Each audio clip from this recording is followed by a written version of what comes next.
Hello, everybody. Welcome back to This Week in Housing. My name is Sarah Eggleston, and I am back with your housing market update for South King County. We'll go ahead and jump right into it.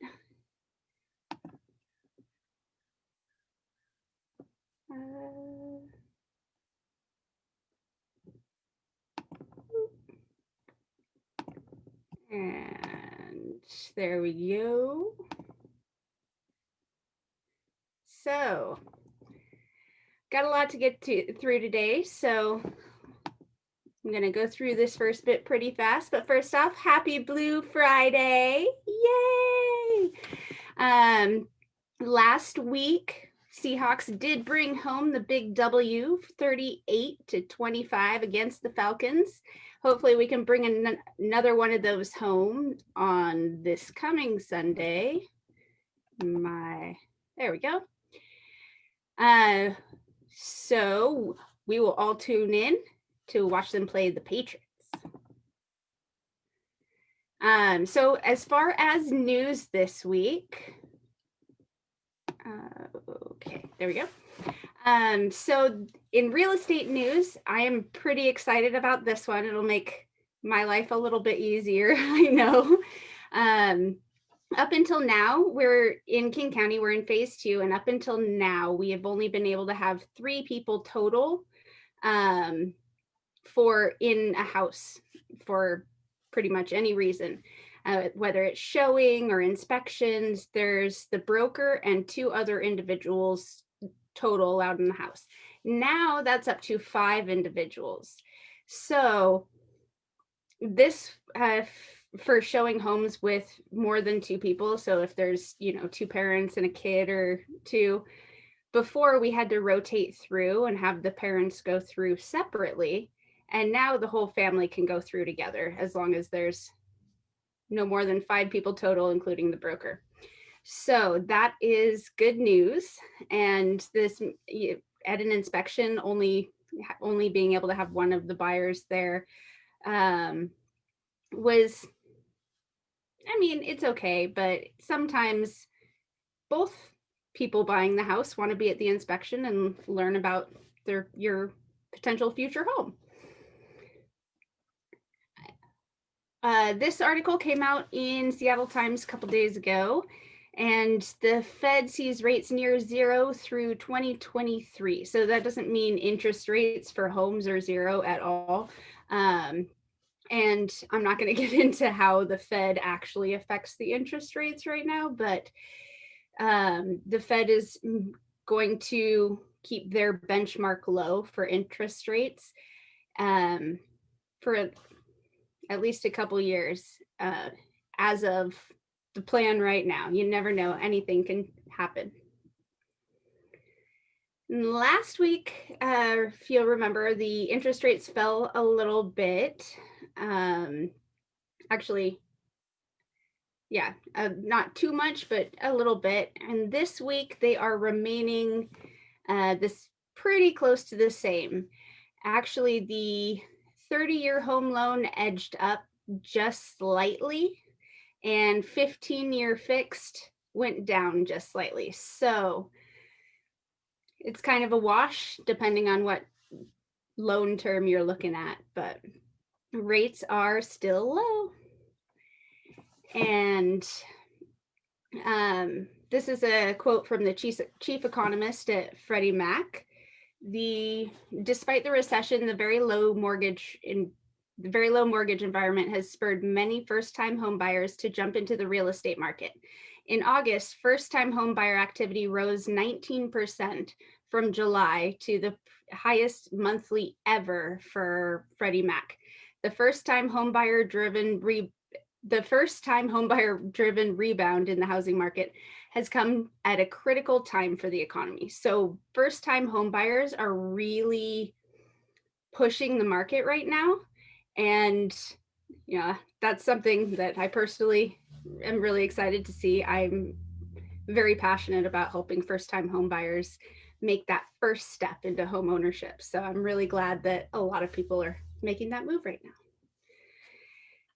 So this was really interesting to me. So this is obviously not an exact case study. These are based on averages.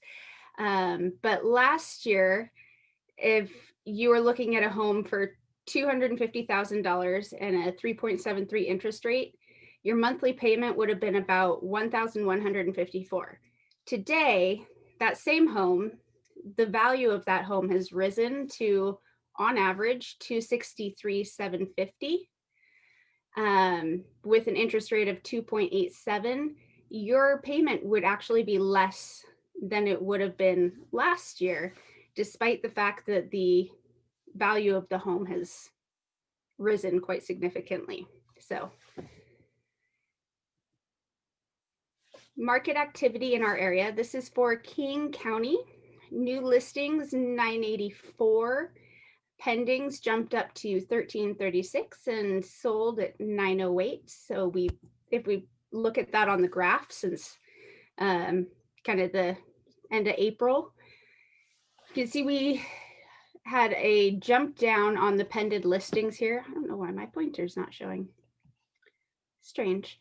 But last week we jumped down on the listings pending, and I was really kind of surprised about that because of how much activity I personally have seen in the market.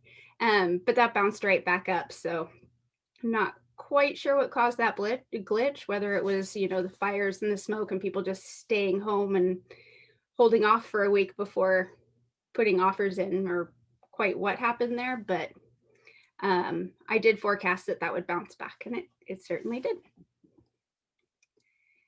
New listings, you can see we are still above where we were last year for the Northwest MLS. So these next few slides are for Western Washington.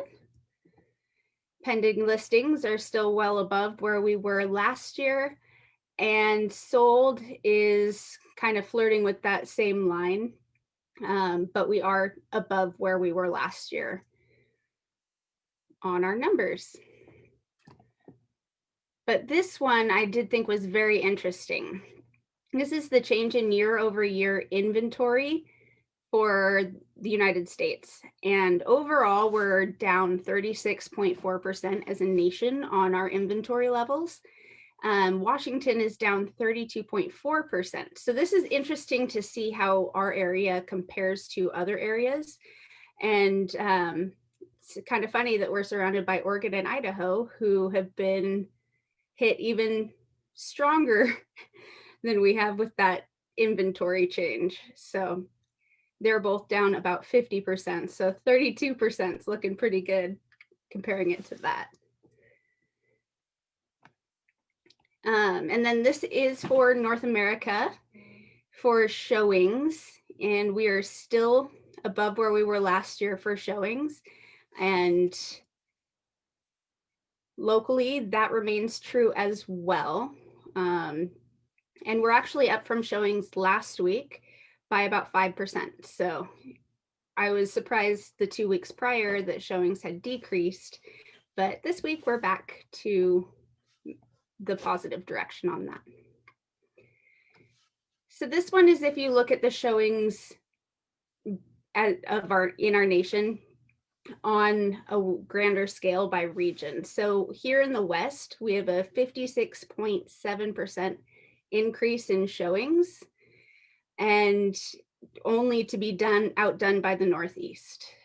So I thought this was kind of interesting to see nationwide how things fell. So at the beginning of the pandemic, there were a lot of people comparing the coronavirus pandemic and its effects on our economy to the Great Depression, which it didn't prove to be at all close to true. The depth, it went down a lot quicker, but we came back a lot quicker, and we didn't go as deep into a recession as they did during the the Great Depression. Excuse me. So to get to right now, we're at 8.4% unemployment. Depending on which numbers you look at, yes, I realize there some calculations are at right around the 9% mark for unemployment. But to get to, this is number of months of an unemployment greater than or equal to 9%. So during the Great Depression, they stayed at an over 9% unemployment rate for 108 months. The Great Recession back in 2008, that was 30 months. So we've come back to, in 4 months, to where in the Great Recession, it took 30 months to rebound to. So that is a good sign. So this is from the Wall Street Journal, and this is talking about how things are recovering much more quickly than previously expected by economists. They really predicted that it was going to take a lot longer for things to bounce back, but we have moved forward at a rate not many economists expected.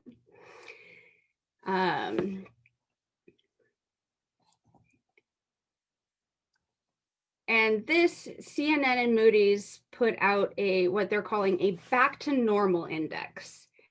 So a lot of this is economy. I'm not sure quite what else is feeding into these numbers, but as far as getting back to normal for pre-pandemic situations, Washington State is 84% back to normal, according to this chart. So I'm really curious to look into this and see what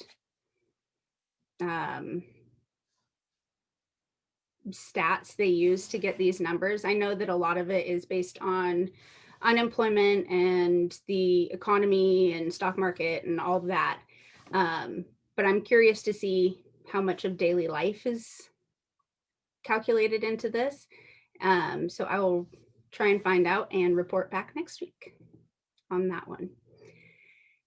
And this is one we've talked about before, the Housing Market Recovery Index. It combines demand, supply, price, and time on market. And 100 was our baseline of February 1st. So from February 1st, we went up to 106%, and then all of the pandemic stuff started happening, and we kind of just catapulted down until early May. And then we have grown since then, and our housing market is 107% of what it was in February 1st. So it's 7% stronger than it was back then, according to this metric. And this was interesting. This is a projection on future home prices. Almost everybody is expecting home values to increase over the next 12 months. There's really only one exception. This graph did not look like this a couple months ago. A lot of people thought it was going to take a lot longer. We would have depreciation over the course of the year, but that certainly has not been the case. And a lot of people have changed their tune to a more optimistic projection. And these were the major adjustments. Fannie Mae originally thought we would have a 0.4% appreciation, and now they're projecting 4.4.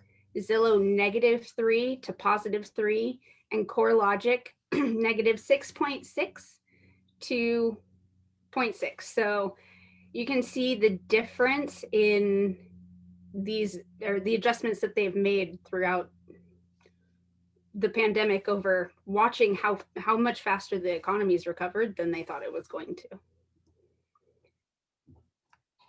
And this is just a little bit of history looking back. Housing Affordability Index, 1990 to today.